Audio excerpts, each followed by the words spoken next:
Thank God that you don't listen to the catechism, because the catechism and the Bible teach completely different gospels. This is the Catholic Catechism. So even though some Catholics reject this, this is what they teach. This is what the popes and the bishops, all of them, this is what they go by to teach. This is what they're going to teach you. So even if you disagree, this is what they say is true. The mission of teaching all peoples and preaching the gospel to every creature so that all men may attain salvation through faith, baptism, and the observance of the commandments. Honestly, that's more than three. There's a lot. There's 10 commandments. So that alone, you should see that that is a different gospel than Christians. And this is the gospel that the Christians use. For by grace you have been saved through faith. Do you see anything else after faith? Because I don't.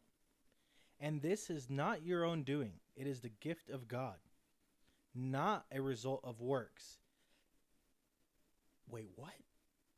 Not a result of works? So, not having to follow the 10 Commandments?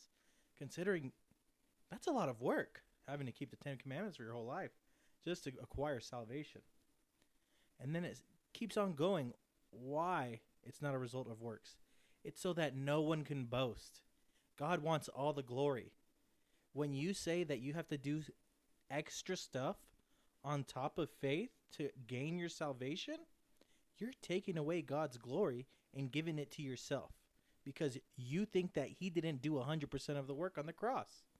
You think you have to have faith plus, and we don't. You already know what Paul says in Galatians 1:8. But if even we or an angel from heaven should preach to you a gospel contrary to the one we preach to you, let him be accursed. So that means either the Christians or the Roman Catholics are accursed. And considering we're getting our gospel directly from the Bible, I think we know who's accursed. That being said, the only way you can actually be a Christian and be saved is if you reject the Catholic Church and all of their teachings. That being said, if you do reject all their teachings, why would you continue to go to a church that is teaching accursed gospels?